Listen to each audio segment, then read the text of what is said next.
Okay, our problem is we have oil leaking out over here. When we start, we have smoke coming out.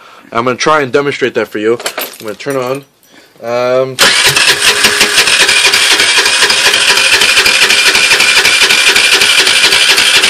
I'm giving gas. Now I'm not giving gas. Now I'm going to try and give gas.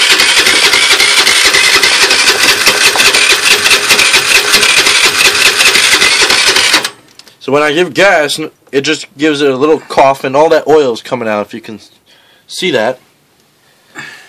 Now I'm going to try and start it again. There's smoke coming out.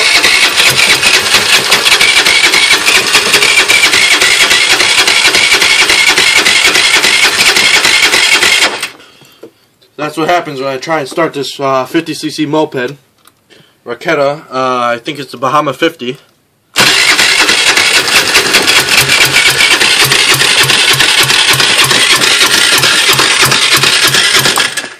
And that's what happens. So if you can give me